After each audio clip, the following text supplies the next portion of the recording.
Hi, and welcome back to another episode of Compass, Finding Spirituality in the Everyday. My name is Ryan Dunn. I was really excited to do this interview, and I'm pretty stoked to share it with you as well. I met journalist, pastor, author, Reverend Angela Denker, and I got to ask her all about her latest book, which is called Disciples of White Jesus. In the course of our conversation, Angela reflected on how her work examining the intersections of faith and masculinity and Christian nationalism has really shifted in light of recent cultural and political changes, including the subtle and not so subtle ways that media shapes our understanding of who Jesus is, especially when we filter that through the lens of race and gender. There are some deep topics in this episode, like the roots of violent masculinity in the Christian tradition and the dangers of religious fundamentalism, both for society and for men themselves. Angela shares stories of hope, though, too. Hope and resistance from her own reporting, and highlights when relationships, empathy, and honest conversations push back against narrow stereotypes and help to nurture kinder, more inclusive communities. As a parent, pastor, and public theologian, Angela also offers practical wisdom for cultivating a more authentic spirituality at home, in church, and in everyday life. If you appreciate conversations like this, then make sure to subscribe to Compass on YouTube or your favorite podcast listening app like Spotify or Apple Podcasts. And then if you're ready for the next step, leave a rating and or a review. Just tell someone else why the conversations on Compass matter to you. Back on this episode, whether you're concerned about the influence of white guy Jesus on your family, church, or social feed, or you're just searching for ways to foster deeper presence and connection, this episode offers both a thought-provoking critique and some seeds of hope for anyone navigating faith in today's world. So let's roll into it. Angela, thank you so much for joining us on the Compass podcast. How goes it with your soul today? My soul, I think, is good. I just finished a workout right before we jumped on here. So hopefully my heart rate's not too high. Excellent. Well, we want to talk about Disciples of White Jesus. And if I'm remembering correctly, the idea for the book was kind of pitched to you and you picked it up. Is that true? That's right. Yes. When accepting the project, you probably had a certain idea about like what you were going to write about and what maybe even come out of it. So having gone through all these experiences, you traveled to a number of places. How did the book that you ended up publishing differ from the book that you had in mind when you set out on the project? Yeah. Well, I think even more, significant to the whole process too was that so my first book, Red State Christians, came out in 2019. We did a revised version in 2022. But in between these times, I was working with my agent on a potential sort of memoir project in investigating my grandpa's journey through ministry. He was someone who I had sort of been ashamed of because of his perceived failures in ministry. He got divorced. He was sort of removed for congregations for being too progressive in a time of civil rights and too outspoken on racism. And that was during COVID. It was a weird time in publishing, and I didn't end up doing that project. And so I think some of that work, though, was preparatory for this book, Disciples of White Jesus, because it allowed me to see through reclaiming what I appreciated about my grandpa's story.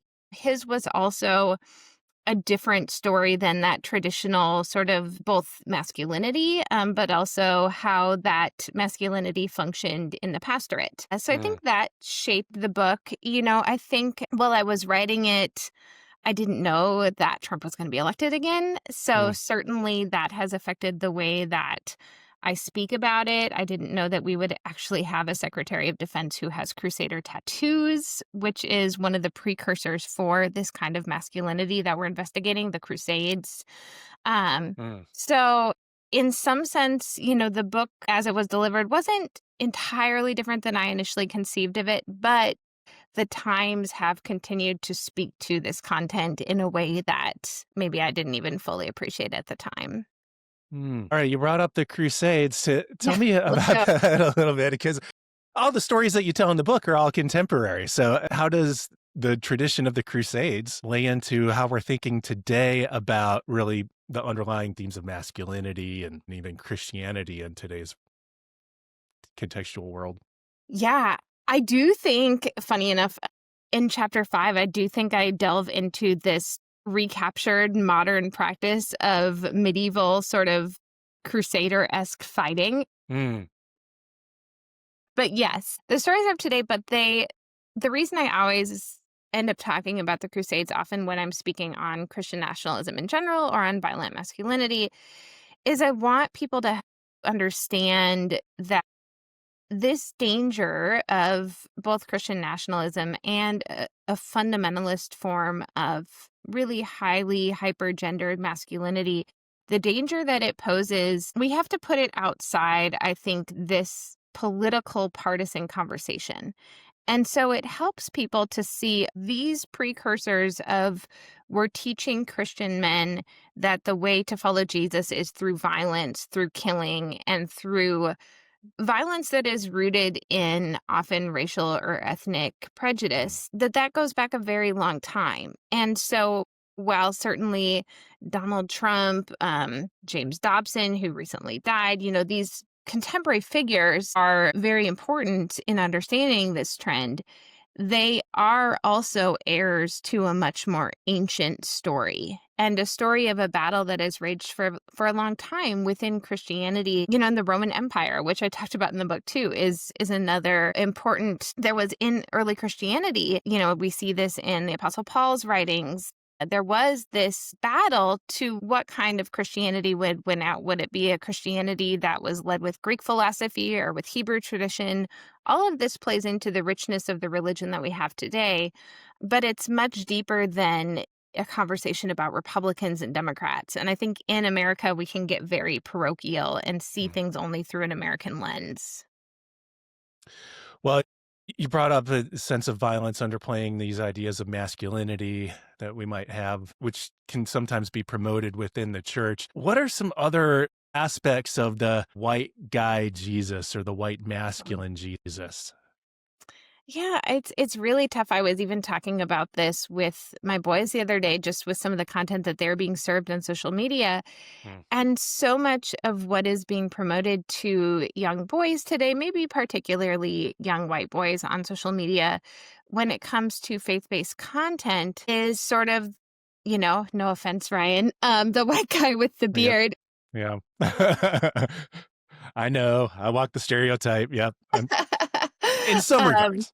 No, it's I know a lot of great white guys with beards, but that's honestly partly too, that's why it's so pernicious, because on the surface, it looks like, oh, they're just saying Jesus is great. You turn over your whole life to Jesus. But the kind of God and the kind of Jesus that's depicted on social media is a God who is for some people and against other people in a very particular way. It's not the God of the Bible where Jesus says in John 3:17, I came not to condemn the world, but to save the world. There's a universality to the kind of salvation that Jesus promises in the Bible that's not being captured on social media. And it's really, I'm for you and against other people who are somehow not like you. And this Jesus who's being depicted again on social media as, muscular, white, blonde, the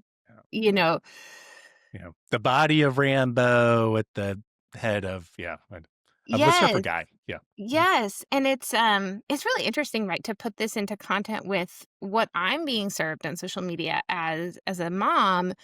I'm being served the prairie dresses, the long hair extensions, the very overtly feminized vision. And so these are two sides of the same coin. And what it's leading us into is not biblical Christianity, but religious fundamentalism. And religious fundamentalism is a great way to get people to obey an authoritarian leader. All right. So if these are the predominant messages, have you begun to see some ways that we start to fight back against that narrative or to counteract that narrative? I hate using that word fight back, but yeah.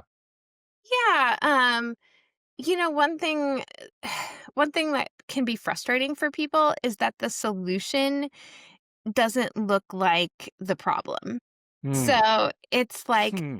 well, That's why fight back is such a poor word, right? maybe, yeah, I mean, I think Martin Luther King Jr. was such a beautiful speaker on the complexity of love and the merits of nonviolence, and so I often turn to his work to see what kind of resistance is required. But I think that I remember after the presidential election last fall, a lot of Democratic leaders were saying, "Oh, well, we need the Joe Rogan of the left." And Mm, that mm, in itself, does there need to be a appropriate way to reach out via large media outlets and have progressive Christians in general done a much poorer job than conservatives of using media? Probably. But I think ultimately the most successful ways of turning back have not to do with what people are watching online, but really have to do with people who already have established relationships with young men and boys in their lives. Really has to do with older men reclaiming their own stories of masculinity, because we mm, all know lots of men who don't fit into this particular box, or even if they do, that box has never felt right for them. mm. I'm a former sports writer. I've worked with a lot of professional athletes. My dad played college football. And even for these men who maybe they are muscular, maybe they've been given this genetic makeup that makes them look like this kind of traditional masculinity fits perfectly for them, they still need to embrace empathy. They still need to know how to understand their own emotions and their own unique identities. We have to just give people, including men and boys, the space to be who they are. And so, one of the ways that I find most powerful of pushing back is to have older men look to the younger men in their lives and to begin to tell their own stories, to form real relationships. And that's always going to be more powerful than what people see on a screen. Mm. It's just a matter of investing that time and making space for relationships. Well, in the course of writing the book, you visited a number of places and spoke with some people that are indicative of where the narrative went wrong to a degree, but you also uncovered some of the stories where this this new alternative narrative was coming to light. Would you be willing to maybe share one or two of those with us for the hopeful aspect of it? Sure. Yeah, I think that I'm thinking about there's a chapter where we're in a garage in the rural Midwest, and there's a pastor who is a military veteran and had his own experiences of PTSD, of seeing friends die. And he can come off kind of harsh. Mm, He's a real, like, blunt spoken person. He serves as a pastor alongside his spouse. They're both pastors together. And so they complement each other in a really beautiful way in different congregations. But when they bring these kids together, it's called for confirmation. So it's mostly middle school aged kids. They're meeting in this garage on some farmland, and he's talking to them about who Jesus is. And he's asking them, who is Jesus? What is Jesus' skin color? What does Jesus prize? What are some attributes of who Jesus is? What mm, does Jesus want from, really getting back to that historical story of Jesus. And it was powerful to see him refuse to lift up this culturally created media Jesus. And to see these kids be able to point out who Jesus was, even if Jesus did look different from them. These kids were white, Scandinavian, German origin, Midwestern. Jesus didn't necessarily look like them, and yet they were still able to see this is somebody that we worship, even though he doesn't look like us, and even though it might cause us to question some of the assumptions that we've previously held as white Christians. I'd love to hear a little bit. Is you're a journalist, a pastor, also a parent, and I would love to hear a little bit about how within your own home you're promoting these counter cultural narratives of the reality of Jesus. Yeah, it happens in a lot of different ways, and it is hard in some ways because I grew up with a certain vision of what church looked like. I was going to the mission trips. I was confirmed. So in the Lutheran church, we have this tradition of confirmation. And I had 200 classmates who were confirmed alongside me. So I grew up in a very large church. Mm. Church's role in society and even in my own family's life has shifted over the years. We've learned troubling things about the role of abuse in the church. And so sometimes I've been more cautious to like full on put my kids into church activities because of what we've learned over the years. And at Mhm. the same time, one of the most powerful things I think, again, is those relationships. So, their relationship with their dad, my husband, the ways that he interacts with me, the ways that he, and we're constantly like re-navigating how do we share household responsibilities. Mm. Because in some ways, I don't like to mow the lawn or shovel. He does. Like we have a traditional division of labor in some ways, but it's not because like those are the roles we have to have. We've each Mhm. just been able to lean into our own strengths. And I'm always really careful when I hear these like cultural scripts that we've all been handed.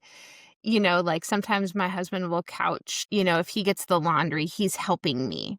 Or if he gets like dinner, he's helping. And I'm Mhm. like, well, let's try not to say that because it's not a personal favor to me. Yeah. So I think little things like that can be important. Also, both of my kids have seen their grandpas do the laundry, mop the floor. They've seen, their grandma come with them to play football catch or basketball. And I think most importantly, they've just seen an atmosphere of mutual respect and a willingness to see where each individual is called. God gives each individual strengths, vocations into to live into different callings. And those callings, I don't believe, are limited by our gender. I think that God calls each of us into different strengths and places where God can use us. And I think that's the most important thing is listening to what God is calling you into. So I want my boys to see that too. And what about then within your role within the church? Are there some different things that you see happening within the church now that maybe you didn't notice when you were that 13-year-old in confirmation class? Yeah.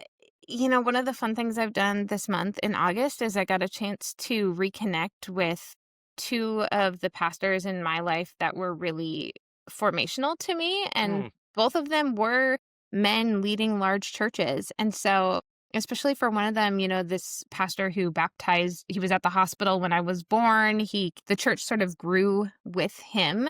So when my parents started going, it was meeting in a school. Now it's this large congregation. And I think when I was growing up, I put him on a pedestal. And then as I got older and I became a pastor, I saw, oh, these are some things maybe I didn't agree with, and there was this opportunity in the past month for us to sort of come back together and for me to learn more of his story and where he's seen and come together more as pastoral colleagues. And the same thing, I also got to reconnect with my internship pastor, supervisor from Las Mm. Vegas this past month. And so getting to sort of reclaim those relationships that formed me with men who really lifted me up as a woman leader and embraced my own unique gifts as both a journalist and a pastor, I think was really good for me within the church. I also really appreciate in my current congregation, I serve part-time. I'm pastor of visitation and public theology. We have a whole cadre of retired clergy members, men, who come to our congregation and serve. They'll often preach if we need a guest preacher. They're there to help in whatever way is needed. But mostly what I've seen is just this support for our lead pastor, who is a woman. We also have a man who serves part-time as our youth and family pastor, and then me. And these retired clergymen have really been a beautiful witness of support, just being there in the pews, worshiping as a presence. And I think that's been a really neat thing in the congregation I serve now that I haven't seen before. Tell me about being a pastor of public theology. Yeah, it is truly a blessing, and it's been a long time in creating. I first moved back to Minneapolis from Southern California in 2017. And I think at that point I thought, oh, I'm just going to get this part-time call that fits, my needs as a writer. And 8 years later, we finally put it together. Mm. So it took a long time. But I'm really grateful. I also, right around the same time that I was beginning my work in this new pastoral role, I was invited to become a regular columnist for the Minneapolis newspaper. And so that was great timing because people can really see in my columns. A few folks have told me, like, oh, it feels like it's a secular sermon sometimes. And people are able to see what this role looks like in a very tangible way through my work at the newspaper and through my work on Substack too. So that's been a great way for people, both locally and nationally, to appreciate what it means to do public theology. Mm. And what is your concentration at the newspaper? Yeah, so it's I do have a lot of freedom, which is wonderful. Cool. But I tend to focus on religion, politics, and everyday life. I'll do sports occasionally. I just recently wrote something about the Minnesota Vikings having male cheerleaders this year. I have a column coming up about actually a woman in my congregation who died and sort of her witness to feminism as an 89-year-old woman. So I've gotten a lot of freedom, which is fun, but really religion, politics, everyday life. Well, drawing us back to the idea of toxic masculinity, one of the theses or propositions that you offer is that toxic or let me backtrack on that. This idea of white male masculinity is a problem. White male masculinity is also, as you note, at risk or under some pressure. Coming to grips with that has been revealing to me, both as you know, of course, as a white male, but also as somebody who interacts with other white males, and wondering just, you know, how to represent grace inside of those interactions in still trying to challenge for something better or more holistic or life-giving. Can you talk about that tension a little bit and maybe provide a couple attributes of that tension? Yeah, I think the two lines that sort of start out on the book jacket I was just going to look at, it says, white boys and men are dangerous and white boys and men are struggling. Yeah. And the reason I wanted to sort of begin with those dual propositions and attempt to get at both of them is that stereotypically we see, so much in American media today is filtered through, is this from the right or is this from the left? And all that is ridiculous. It's frustrating. But at the same time, you don't see a lot of overlap. So a lot of times people want to talk or are willing to discuss in more progressive spaces the problem of the violence of white men and boys. And, the statistic that really exemplifies that is that white men and boys are more likely than any other demographic group to be mass shooters. At the same time, if we're coming from a more conservative perspective, they are much more willing to talk only about the struggles facing white men and boys. And the statistic that I think really bears that out is that white men are more likely than any other demographic group to die by suicide. So I don't think that we can address what's going on with white men and boys without looking at both of these things, without looking both at the reality of the violence that's perpetrated, unfortunately, by men and boys towards white men and boys towards others, but also looking at what's happening internally and the ways that that violence is not only directed outward, but also directed inward. And I'll say, too, I think I was somewhat purposeful throughout the book, and I try to certainly when I speak. I try not to say toxic masculinity because I think because of that struggle piece, that internal identity piece, if you're told that you are toxic, as you're forming your own identity, it is not helpful. It is, and we know that so much violence that's directed outward comes from internally a place of angst, turmoil. It's these boys and men that don't have relationships, these boys and men that are on the outside, that are looking for belonging in maybe some of these online spaces that perpetrate violence.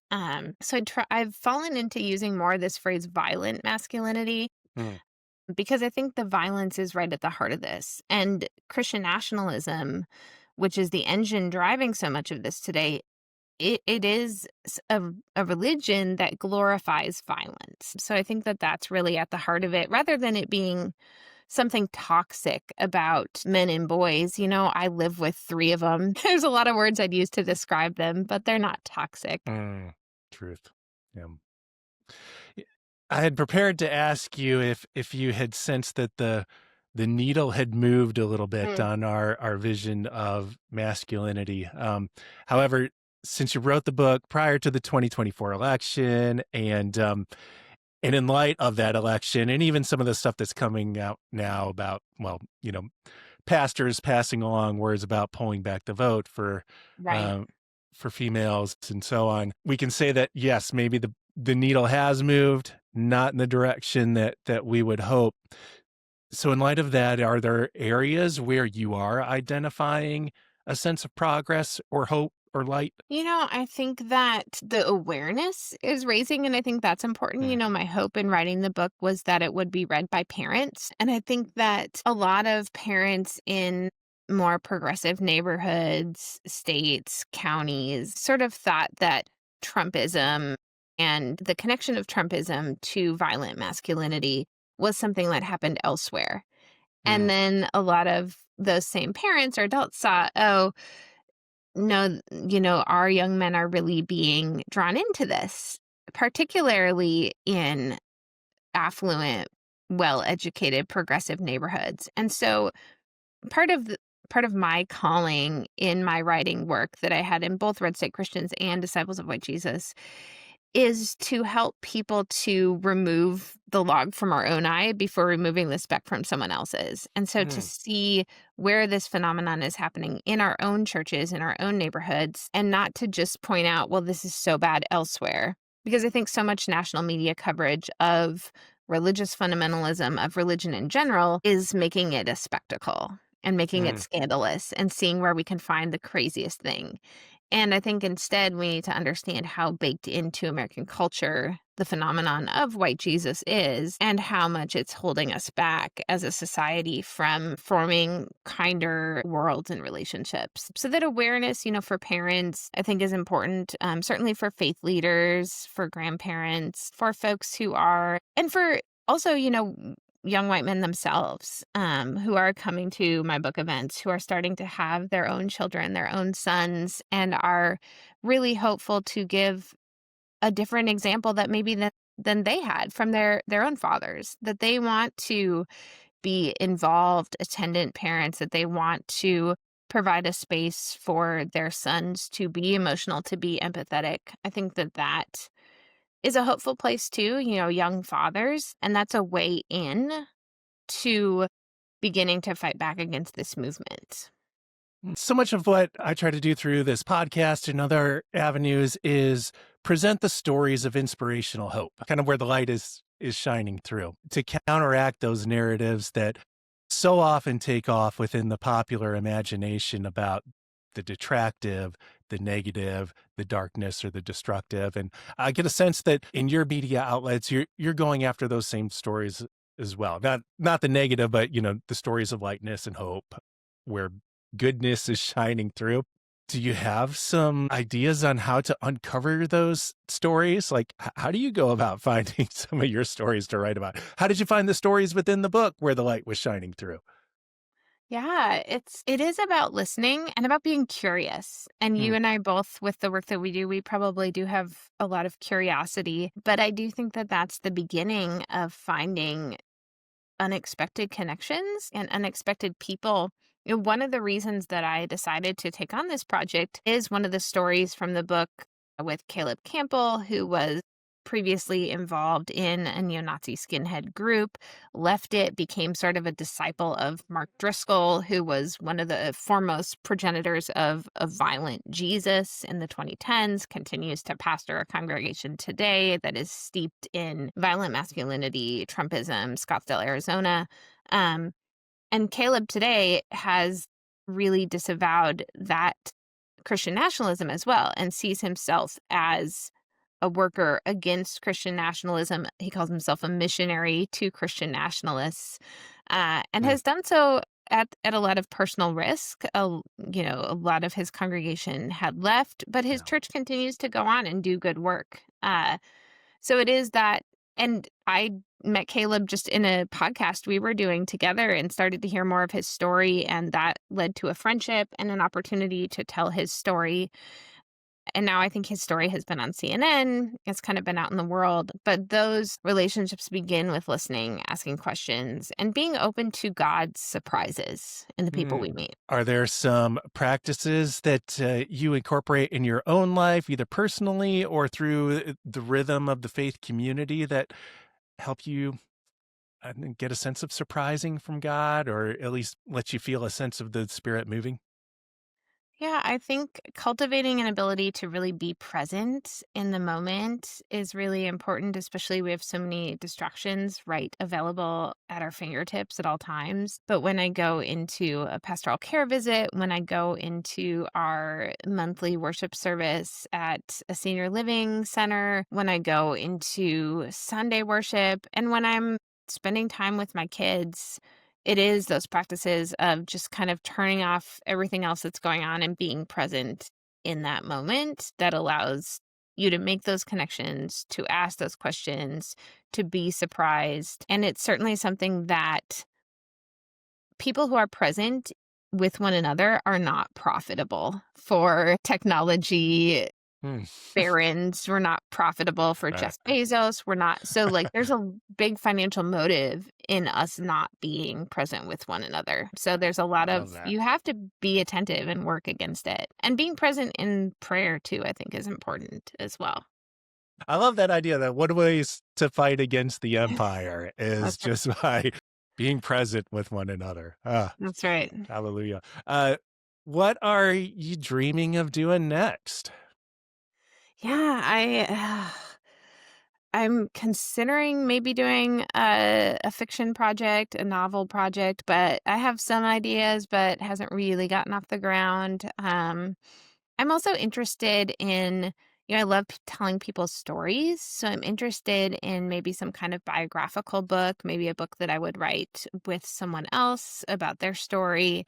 I'm kind of interested in something like that next. So those are kind of the two major things.